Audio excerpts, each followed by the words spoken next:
Ya, teman-teman, untuk kelompok yang pertama silakan di-share menurut urutan maju ya.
Baik, sebelumnya saya ingin bertanya apakah ini share screen-nya sudah muncul?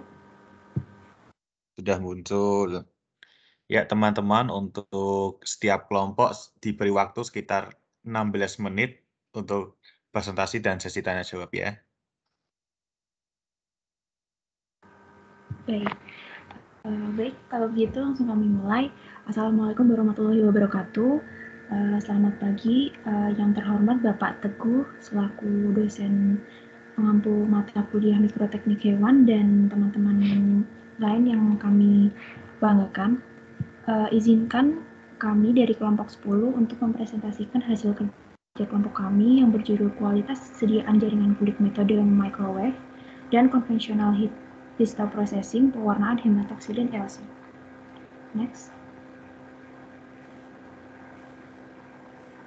Berikut untuk anggota dari kelompok 10, yang pertama ada Tri Oktavianti, kedua Imtinan Rana Safitri, Dinsa Brilian Yolandita, Astrina Oktarina, Aisyah Syahrini Bahran, dan Rida Aprilianti. Next.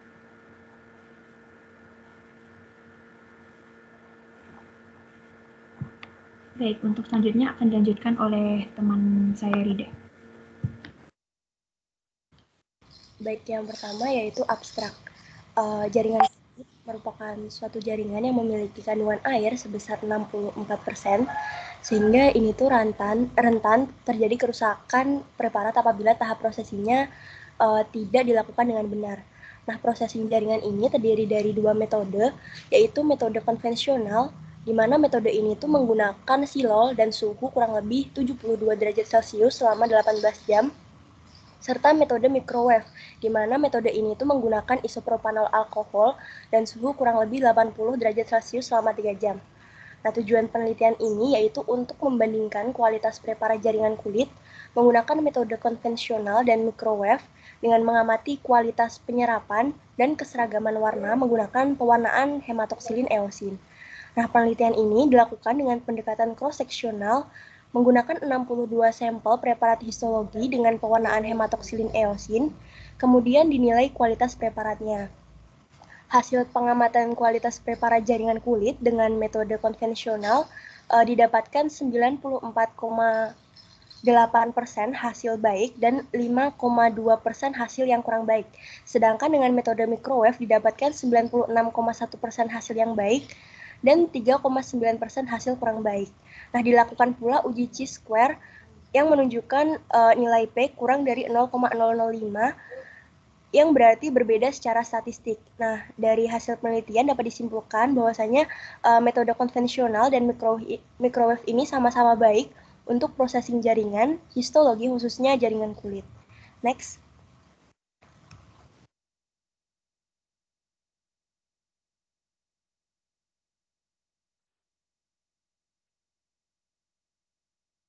Selanjutnya yaitu tujuan. Tujuan dari penelitian ini yaitu untuk mengetahui kualitas sediaan jaringan kulit dengan metode microwave dan konvensional histoprocessing dengan melihat kualitas penyerapan dan keseragaman warna menggunakan pewarnaan hematoksilin eosin. Selanjutnya dasar teori. Yang pertama yaitu tissue processing. Tissue processing merupakan pemrosesan jaringan untuk mencegah jaringan mengalami pembusukan serta melakukan clearing dan proses pergantian cairan dengan parafin yang bertujuan agar jaringan tersebut tidak mengalami pengarutan sel akibat proses clearing, sehingga morfologi sel tetap terjaga seperti aslinya.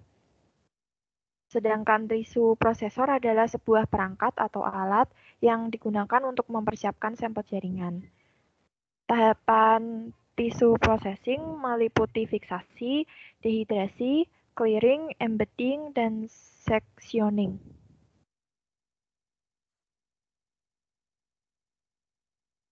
Seperti yang kita tahu, tisu processing itu dalam PPT ini kita akan membahas dua metode, yaitu yang pertama konvensional dan yang kedua adalah microwave. Untuk konvensional histoprocessing ini merupakan metode pemrosesan jaringan histologi dengan tahapan processing pada alat secara konvensional, yaitu fiksasi, dehidrasi bertingkat, clearing, dan infiltrasi parafin dengan pemanasan kurang lebih dengan suhu 72 derajat Celcius. Alat yang digunakan dalam metode konvensional histoprocessing sudah diprogram secara otomatis dalam tahapan processing sehingga memudahkan operasional. Selanjutnya yaitu microwave histoprocessing yang merupakan metode processing jaringan histologi yang menggunakan prinsip infiltrasi dengan pemanasan pada setiap tahapan. Suhu yang digunakan bisa mencapai 80 derajat Celcius. Reagin yang dipakai menggunakan alkohol, isopropanol, dan parafin. Baik, yang selanjutnya adalah metode penelitian, di mana bahan yang digunakan yaitu meliputi jaringan kulit, buffer formalin 10%, alkohol 50%, 70%, 80%, dan 96%. Kemudian ada silol, etanol, isopropanol, parafin cair, albumin, hematoksilin eosin, kanada balsam. Kemudian alat yang digunakan yaitu pisau jaringan, microwave histoprocessing cos, digital tissue processor, dan water bath. Next.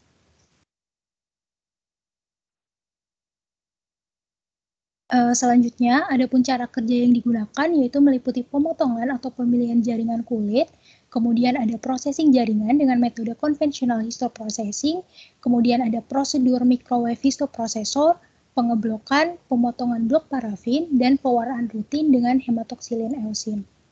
Next. Yang pertama yaitu prosedur pemotongan jaringan atau pemilihan jaringan kulit dilakukan dengan jaringan diiris dengan ukuran 2 x 1 cm dengan ketebalan 2 mm. Kemudian jaringan kulit diambil 2 potong dan dipilih bagian yang sama. Kemudian jaringan dimasukkan ke dalam kaset. Pada kaset 1 ini diberi label A dan pada kaset 2 diberi label B. Kemudian jaringan yang berlabel A diproses dengan metode microwave histoprocessing cos dan jaringan berlabel B diproses dengan metode digital tissue processor. Next. Metode yang kedua yaitu pemrosesan jaringan dengan metode konvensional histoprocessing, di mana jaringan diproses dengan pewarnaan hematoksilin eosin yang terbagi menjadi 4 tahap meliputi fiksasi, dehidrasi, clearing, infiltrasi parafin. Next.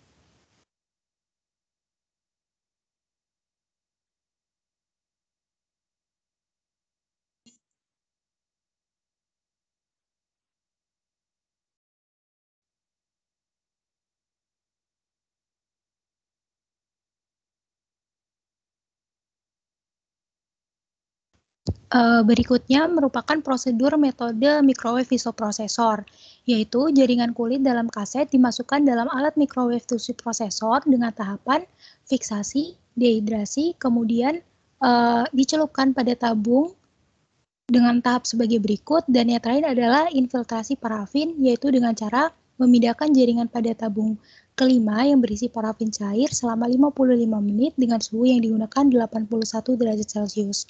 Next.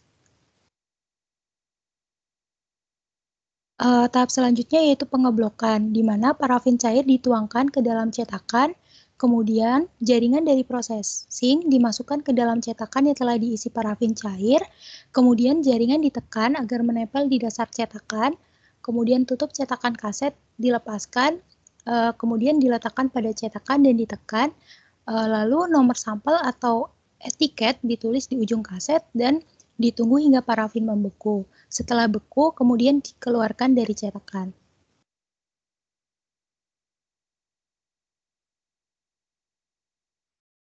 Tahap selanjutnya yaitu pemotongan blok parafin, di mana blok parafin ditempatkan pada penjepit kaset mikrotom untuk memotong blok parafin. Kemudian, pisau mikrotom tajam dipasang ke dudukan pisau mikrotom dan sesuaikan dengan ketebalan 3 atau 5 mikro pada sudut 30 derajat. Kemudian dial mikrotom diputar dengan tangan kanan sampai jaringan terpotong menjadi lembaran pita dengan ketebalan 3-4 mikro. Kemudian lembaran pita jaringan diambil dan diletakkan pada water bath dengan suhu 50 derajat Celcius sampai mengembang. Dan yang terakhir, lembaran jaringan diambil menggunakan objek gelas yang sebelumnya sudah diolesi dengan albumin. Next. Kemudian tahap yang terakhir dari pemrosesan jaringan yaitu pewarnaan rutin hematosilin eosin. Dilakukan dengan tahapan deparafinisasi, rehidrasi, dehidrasi, clearing, dan mounting. Next.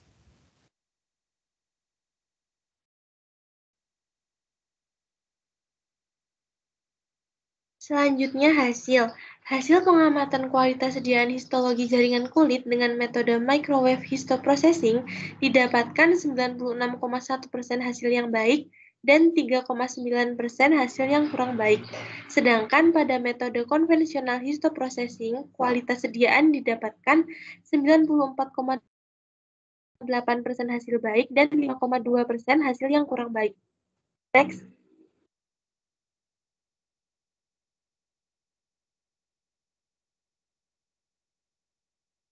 Lalu, hasil pengamatan penyerapan dan keseragaman warna pada gambar histologi jaringan kulit metode microwave dan konvensional histoprocessing dengan pengecetan hematoksilin eosin menunjukkan hasil bahwa kualitas sediaan ini identik. Rata-rata hasil yang baik yaitu warna biru terang pada inti sel, warna merah atau eosin pada sitoplasma, dan jaringan ikat serta warna pada preparat ini seragam. Seperti kita lihat dalam keterangan,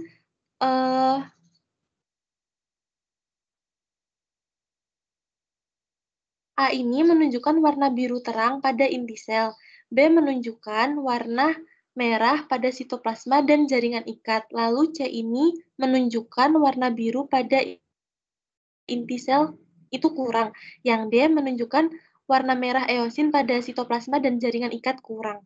Perbesaran objektif ini menggunakan 45 kali berdasarkan analisis C-square didapatkan nilai P kurang dari 0,05 sehingga dapat dikatakan bahwa perlakuan antara microwave dan konvensional histoprocessing ini berbeda secara statistik.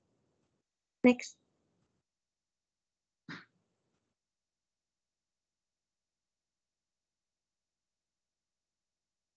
Berikut pembahasan kriteria evaluasi menunjukkan bahwa preparat memiliki kualitas yang baik pada jaringan kulit dengan metode microwave dan konvensional histoprocessing.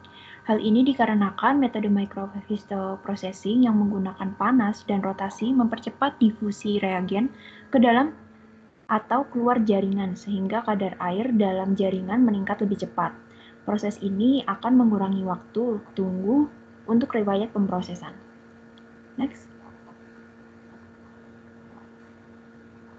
Hasil penelitian menunjukkan bahwa kualitas preparasi histologi jaringan kulit buruk dengan 3,9% diperoleh dengan metode perawatan jaringan microwave dibandingkan dengan 5% dengan perawatan jaringan konvensional karena hematoksilin bertindak sebagai pewarna dasar. Struktur jaringan terlihat ungu kebiruan. Pewarnaan inti yang tidak bagus berarti pewarnaan inti sel yang tidak memadai, yang dapat disebabkan oleh fiksasi yang tidak memadai. Next.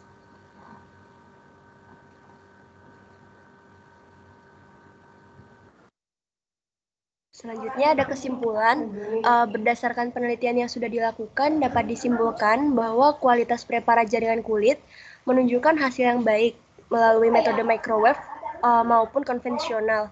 Nah, kualitas preparat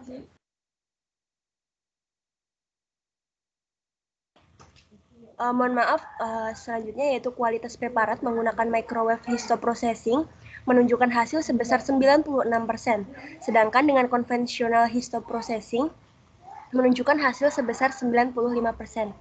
Nah, akan tetapi berdasarkan uji chi-square diketahui perlakuan antara konvensional dan microwave histoprocessing berbeda secara statistik.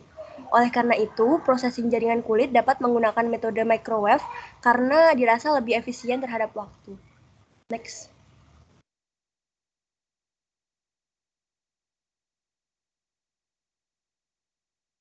Berikut untuk daftar pustaka yang kami gunakan pada penyusunan presentasi ini. Next. Baik, terima kasih. Sekian presentasi dari kelompok kami. Selanjutnya akan dilakukan sesi tanya jawab. Apakah ada pertanyaan?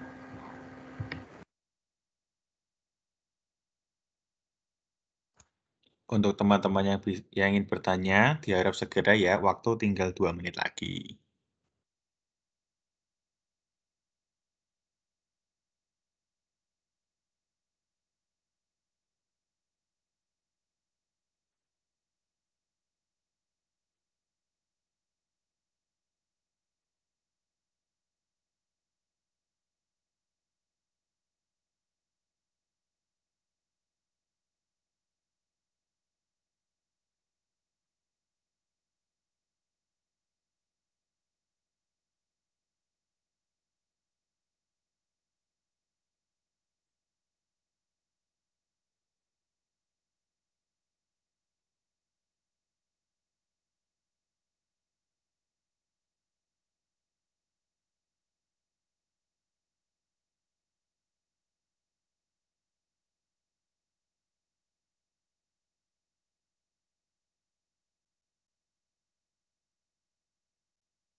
Kalau memang tidak ada pertanyaan, dilanjut aja, tidak apa-apa, Mas. Kelompok selanjutnya. Baik, untuk kelompok selanjutnya diharap bisa mempersiapkan diri.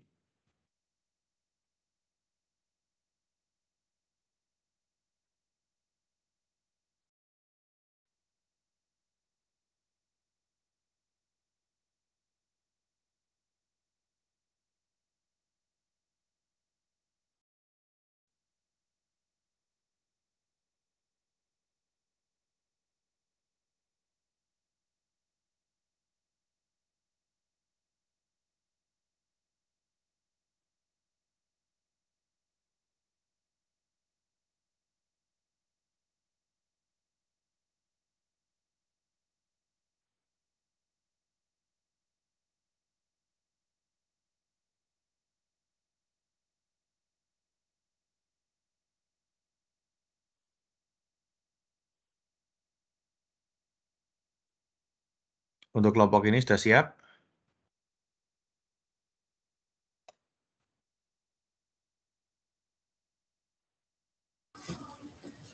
Baik, saya mulai. Assalamualaikum warahmatullahi wabarakatuh.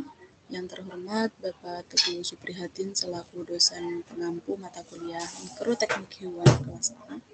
Dan tak lupa kepada teman-teman kelas A yang berbahagia, izinkan kami mempresentasikan hasil diskusi kami terkait jurnal struktur dan pembentukan pola kayu lapis bengkok dari fibril kolagen pada tulang pipih tikus menggunakan metode maserasi. Next.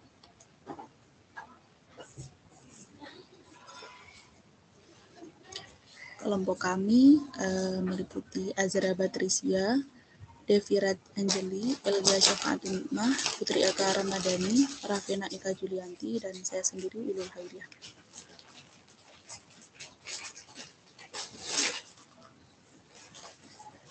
Pada penelitian di jurnal ini bertujuan untuk mengetahui Mbak, maaf, kembalikan slide sebelumnya, belum saya foto. Jadi saya lagi absen. Ya, ya, oke. Terus lagi judulnya. Judulnya, oke. Ya, sudah, silakan dilanjut. Terima kasih. Baik, Bapak, terima kasih. Saya lanjutkan. Penelitian pada jurnal tersebut bertujuan untuk mengetahui detail struktur dan proses pembentukan pola lamelar alternatif yang diketahui ada pada tulang lamelar pada tulang paha tikus muda. Nah, penelitian ini menggunakan dua metode maserasi. Yang satu menggunakan maserasi dengan NaOH 10% dan yang kedua menggunakan maserasi 24%. Nah, penelitian ini menegaskan konsistensi model kayu lapis bengkok. Next.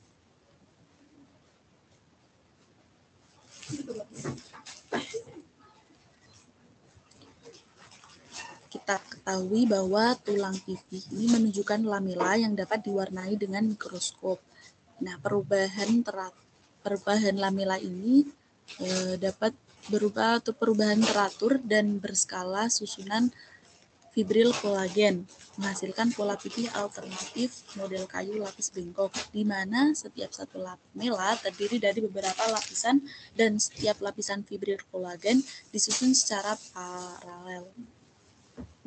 Sehingga didapat hipotesis osteoblast dapat mengontrol susunan fibril dengan cara yang sama untuk menciptakan lamelar alternatif dan memahami peran osteoblast selama pembentukan pola pipih dengan pemindaian dan transmisi elektron. Next.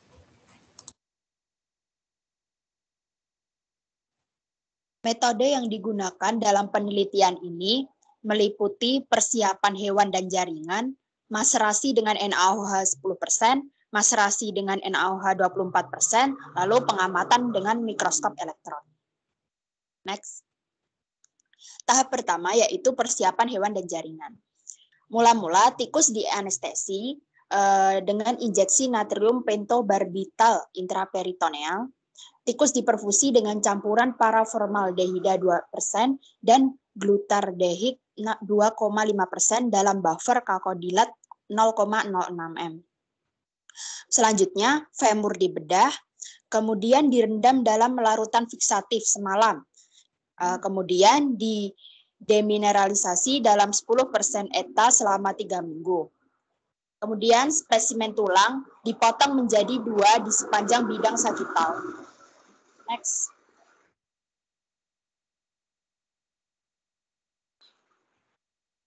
Selanjutnya adalah tahap maserasi dengan NaOH 10%. Spesimen direndam dalam larutan NaOH 10% pada suhu kamar selama 3 hari. Kemudian dibilas dengan air suling selama 2 hari. Kemudian diwarnai secara konduktif dengan metode tannin osmium. Setelah dehidrasi, spesimen dikeringkan pada titik kritis dengan karbon monoksida. Spesimen dilapisi dengan platinum dan palladium, kemudian dilakukan pemindaian dengan mikroskop elektron. Untuk yang tahap satunya yaitu maserasi dengan NaOH 24%. Ini spesimen direndam dengan asam tanat 2% selama 2 hari. Kemudian dibilas dengan air suling selama 2 jam, kemudian direndam dalam larutan NaOH 24% pada suhu 60 derajat Celcius selama 15 menit. Spesimen dibilas dalam buffer kakodilat 0,1 m selama 2 jam dan pewarnaan konduktif. Titik kritis dikeringkan dan dilapisi dengan platinum dan palladium untuk pemindaian dengan mikroskop elektron. Next.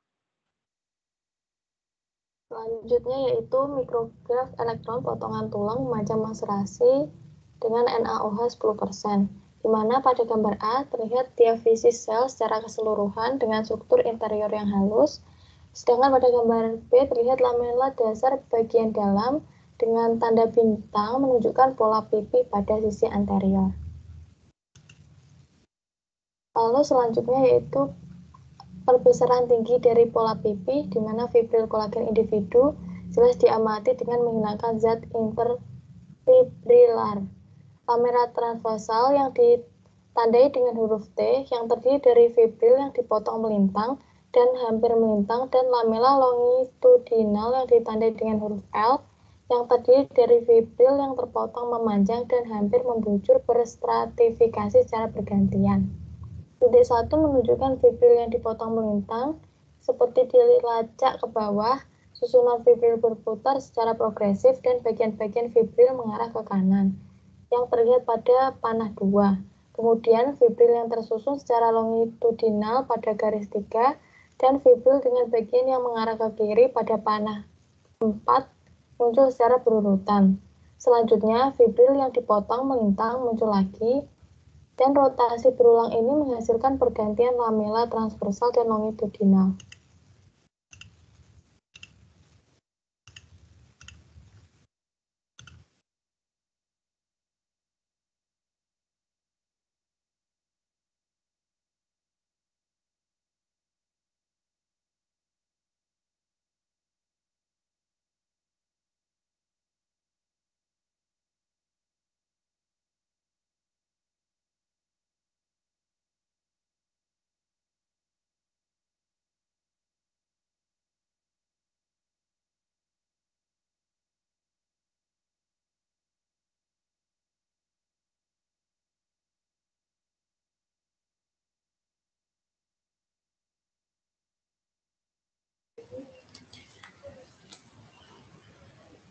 Dua gambar ini merupakan hasil dari pengamatan permukaan tulang bagian dalam yang dimaserasi menggunakan NaOH 10%. Pada gambar sebelah kiri terlihat bandel fibril yang bentuk kelompok di mana masing-masing fibril disusun dalam arah yang sama.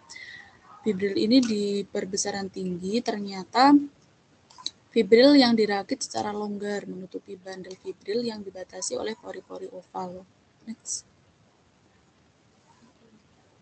Kemudian ini adalah pengamatan mikrograf elektron dari antarmuka tulang atau sumsum tulang pada spesimen yang dipotong memanjang dimaserasi dengan NaOH 24%. Nah, ini ada panah-panahnya menggunakan bintang ini adalah dalam tulang. Osteosis prosesnya diekspos dengan menghilangkan fibril kolagen. Kemudian panah ini adalah osteoblast. Kemudian ini adalah perbesaran tinggi dari bagian tadi. Ini ada dua jenis proses pada permukaan sel yang menghadap tulang. Tipe pertama ini ada panah besar, meluas ke dalam tulang dan berhubungan dengan prosesus osteosis dengan akar yang menunjukkan penampilan seperti piring di sini. Kemudian tipe kedua, panah kecil yang menghadap ke bawah ini. Ini disusun secara sejajar dengan permukaan tulang. Prosesus ini diatur sejajar dengan sumbu panjang tulang di B dan tegak lurus di C. Ini maksudnya B adalah gambar sebelah kiri dan C adalah sebelah kanan. Next.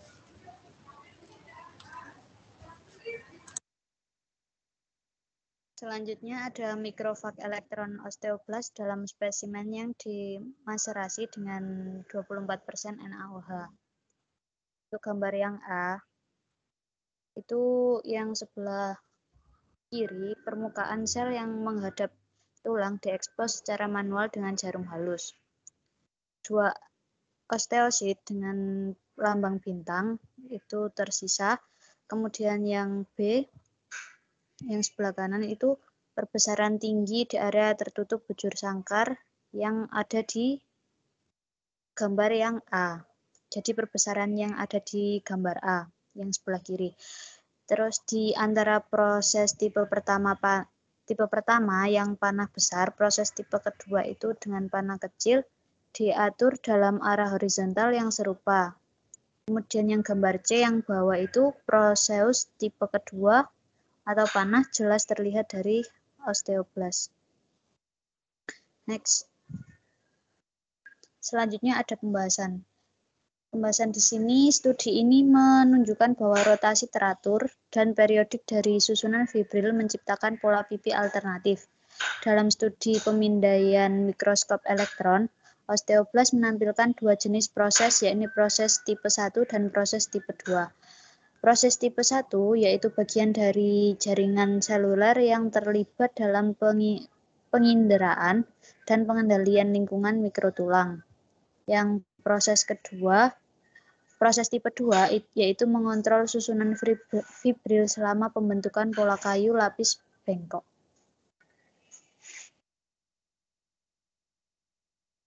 Baik, selanjutnya adalah peran osteoblast dalam pembentukan pola kayu lapis bengkok. Pembentukan pola kayu lapis bengkok menunjukkan bahwa osteoblast menciptakan pola kayu lapis bengkok dan mengendalikan susunan fibril. Proses tipe 2 membentuk kelompok di mana mereka diatur dalam arah yang sama. Jika ditelaah lebih lanjut, proses-proses ini diatur secara paralel dengan fibril yang baru disimpan. Proses tipe 2 memandu fibril untuk diatur dalam arah paralel dengan proses yang ada. Osteoblast menggerakkan proses tipe 2 secara serempak dan berkala untuk menciptakan perubahan bergantian dalam susunan fibril. Dan urutan dinamis ini menghasilkan penciptaan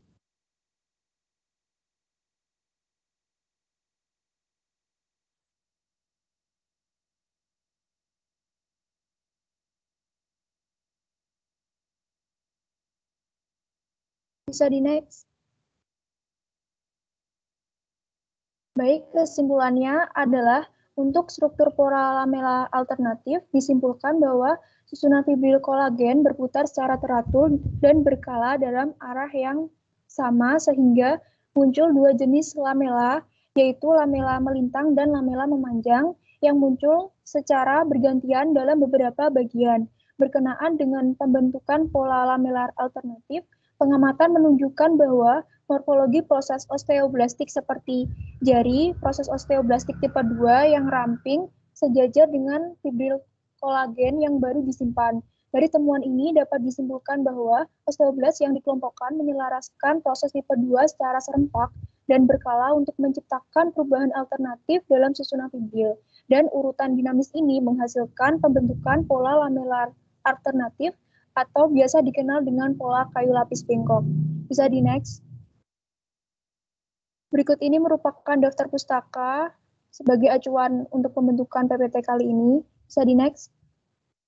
Dan berikut ini adalah lampiran jurnal untuk pembuatan PPT ini. Bisa di next. Demikian presentasi dari kelompok 1. Terima kasih atas perhatiannya. Saya kembalikan ke moderator. Ya, terima kasih. Apakah ada yang ingin bertanya?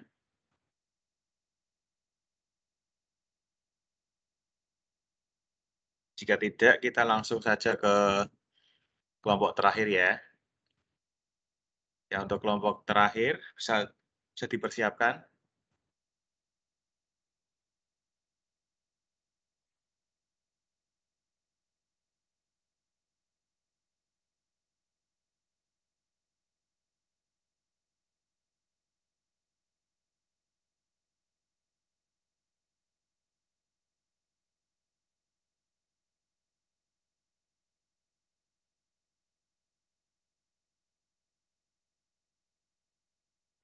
Saya izin screen terlebih dahulu.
Bagaimana kelompok yang terakhir, apakah ada kesulitan dalam share screen?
Assalamualaikum warahmatullahi wabarakatuh. Yang terhormat Pak Teguh selaku dosen pengampu mata kuliah Mikroteknik Hewan, dan tak lupa teman-teman yang saya sayangi.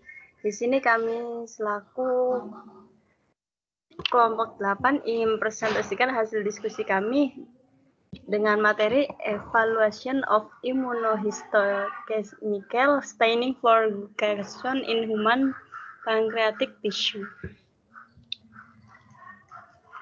Sebelumnya, perkenalkan anggota kami.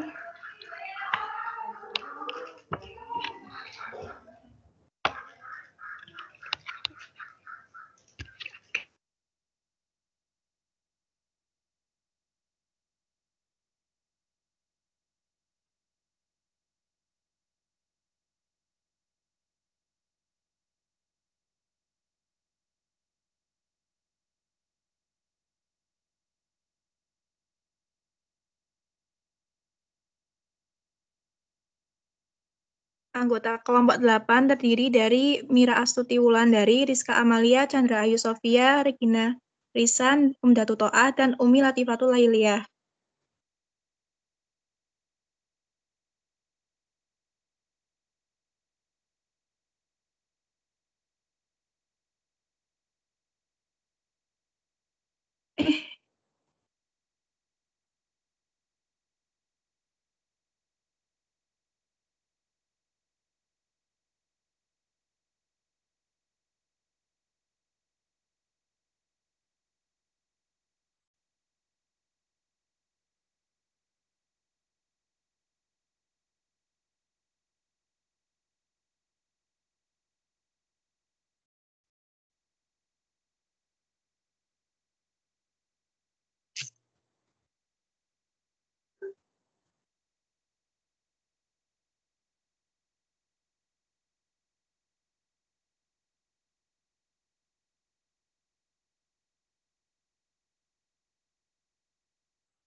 untuk kelompoknya. Terima kasih.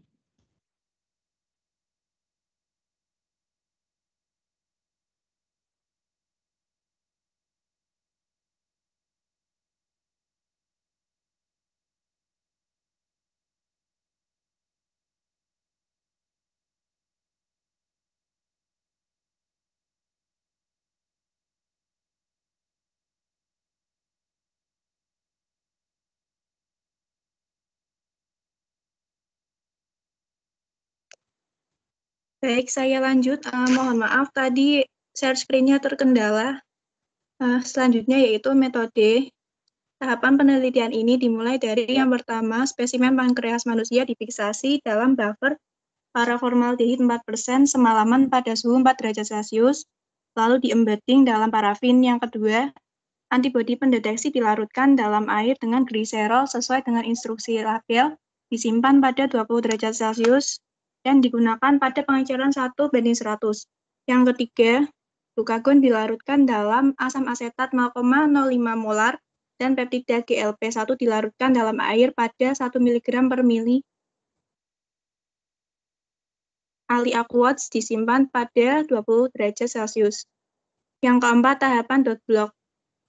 Larutan stok peptida diencerkan dalam air dan diblotkan pada 0,2 mg per 2 mili per spot pada membran nitroselulosa.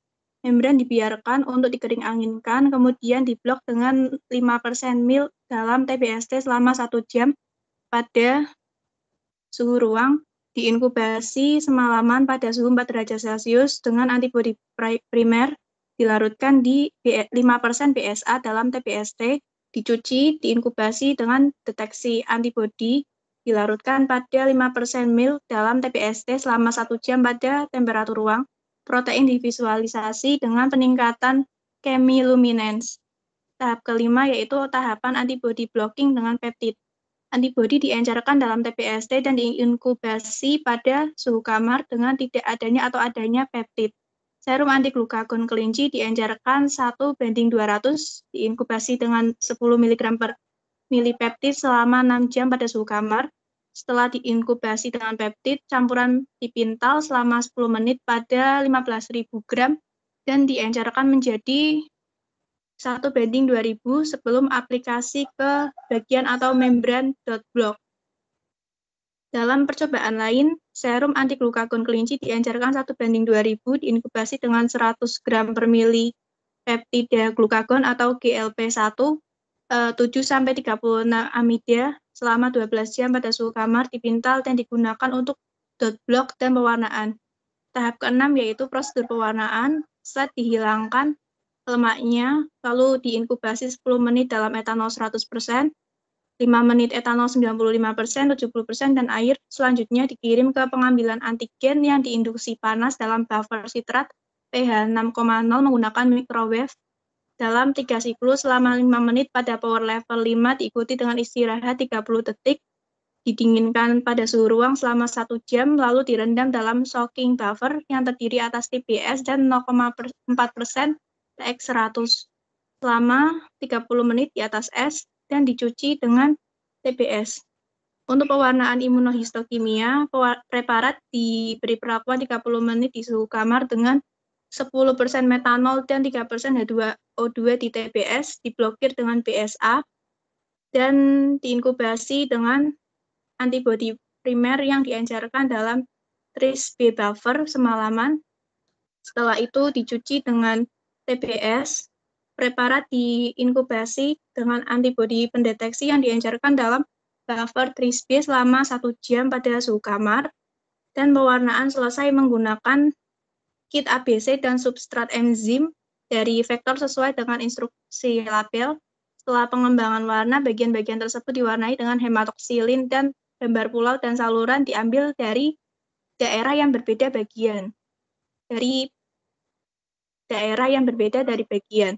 Area yang sama adalah dicitrakan setelah slide didehidrasi dengan inkubasi selama 3 menit, masing-masing 70, 95, dan 100% etanol, diikuti dengan 5 menit dalam 2 perubahan toluena dan dipasang menggunakan permon. Untuk pewarnaan imunofluorescence, setelah slide pengambilan antigen diinkubasi dalam shocking buffer selama 30 menit diblokir menggunakan blocking buffer yang terdiri atas TBS 3% BSA dan 0,2% triton selama 1 jam, kemudian diinkubasi dengan antibodi antiglukagon primer yang diencerkan dalam antibody buffer yang terdiri atas TBS 3% BSA dan 0,2% TUN20 semalaman. Setelah itu dicuci di TBST, setelah diinkubasi dengan mendeteksi antibodi yang diencerkan dalam antibody buffer untuk 1 jam pada suhu kamar, kemudian dengan antibodi insulin semalaman. Diikuti oleh mendeteksi antibodi selama 1 jam pada suhu kamar, setelah dipasang menggunakan vektasil. Dan tahapan terakhir yaitu pengamatan menggunakan mikroskop. Next.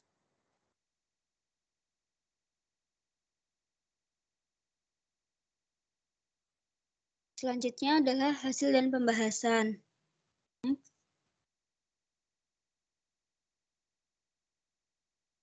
Perbandingan pewarnaan glukagon di bagian pankreas manusia yang berdekatan mengungkapkan perbedaan yang signifikan dalam pola pewarnaan glukagon oleh imunofluoresensi dan oleh imunohistokimia menggunakan kit standar Vectastain ABCAP dan substrat vektor red AP. Pada bagian pewarnaan AP vektor red, jumlah sel positif glukagon per pulau jauh lebih rendah, dan pewarnaan glukagon sel tunggal dan kelompok sel di area duktal tidak terdeteksi. Next.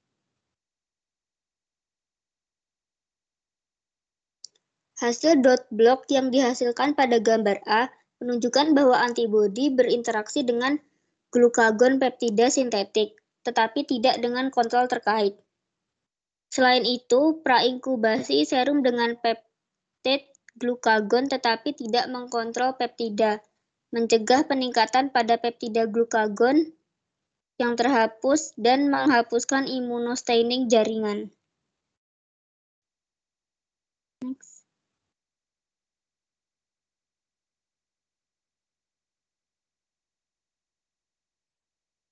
Selanjutnya, setelah spesifitas antibodi dikonfirmasi, dilakukan penetapan pada langkah apa pewarnaan glukagon protokol imunohistokimia hilang.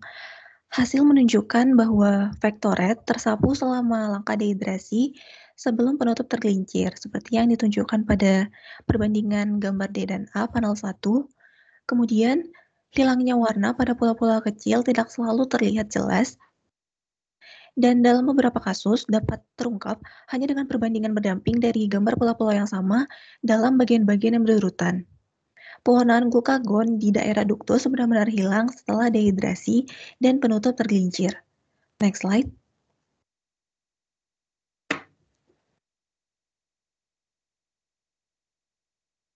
Untuk menentukan apakah penggunaan antibodi glukagon yang berbeda akan menghilangkan masalah, dilakukan pencitraan pulau dan daerah duktus sebelum dan sesudah dehidrasi dan pemasangan dengan permount.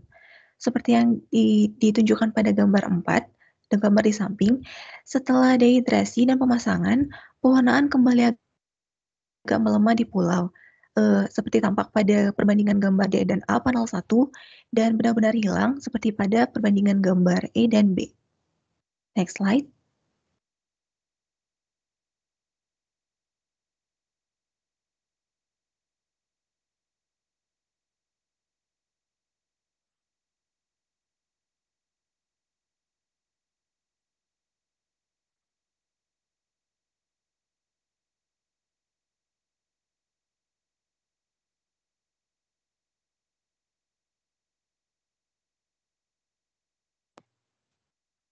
Pewarnaan glukagon diamati pada jaringan bedah yang diperoleh di UCLA dan jaringan yang diambil dari donor organ mati otak NPOD.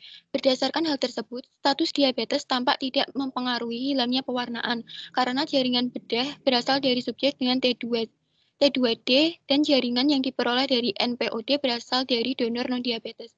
Hilangnya pewarnaan glukagon serupa juga terdeteksi pada bagian pankreas bernoda AP vektor red yang mengandung glukagon yang mengekspresikan tumor endokrin.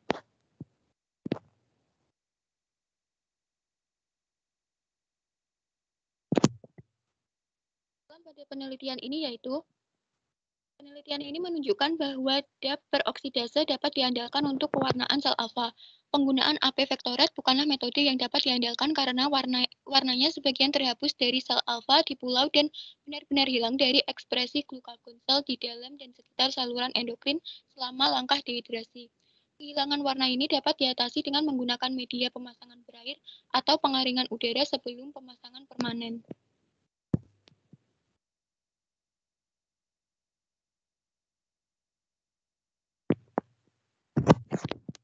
Berikut merupakan jurnal yang kami gunakan sebagai sumber acuan. Next.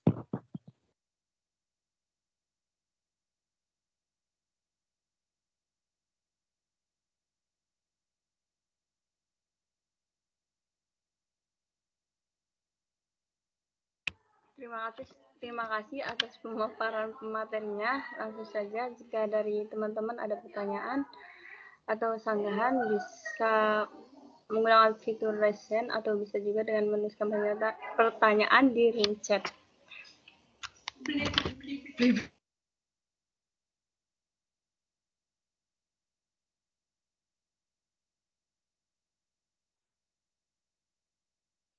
Ya, terima kasih atas presentasinya dari kelompok terakhir. Dikarenakan waktu sudah 16 menit tepat, bisa diakhiri saja ya.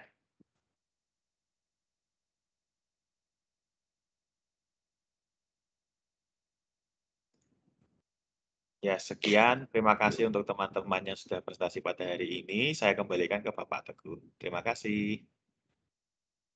Baik, tadi siapa moderatornya, Mas siapa? Saya Raffi, Pak. Mas Raffi ya, baik. Terima kasih tadi sudah memandu acara presentasi. Jadi tadi untuk kelompok 1 itu tentang metode microwave ya, metode microwave dari jaringan apa ini tadi yang dibuat, jaringan kulit ya, jaringan kulit dengan pewarnaan HE. Tadi hasilnya dari hematoksilinnya itu mewarnai inti ya, kalau tidak salah tadi yang berwarna kebiruan. Jadi hematoksilin itu sesuai literatur memang warnanya ungu kebiruan gitu ya. Kemudian yang agak kemerahan eosinnya yang mewarnai mungkin organelnya ya. Kemudian tadi yang kedua itu tentang struktur pembentukan pola kayu lapis bengkok dari fibril kolagen pada tulang pipih tikus ya. Nah ini tadi pakai apa ini? Ininya histokimi apa? Mikrotekniknya pakai metode apa ini tadi? Untuk melihat pola kayu lapis bengkok pada kolagen tulang tikus ini. Pakai apa tadi? Pakai mikrotek biasa, pewarnaannya pakai apa? Halo, kelompok berapa ini? 10 apa ya? Tadi saya lupa. Oke, ya sudah ya. Ya apalah. Mungkin kelompoknya sudah. Nah, yang ketiga tadi tentang imunohistokimia untuk melihat hormon glukagon ya pada organ pankreas manusia. Baik, karena waktunya juga sudah habis, saya juga mau kuliah ya sebentar lagi jam 10:30. Terima kasih atas waktunya dan ini kuliah terakhir. Terima kasih dan mohon dimaafkan kalau Pak Teguh ada salah khilaf ya. Baik, kita tutup saja. Terima kasih. Selamat siang. Wassalamualaikum warahmatullahi wabarakatuh. Waalaikumsalam warahmatullahi wabarakatuh. Terima kasih, Pak. Terima kasih, Pak. Ya, sama ya. Live ya, izin live Pak Teguh.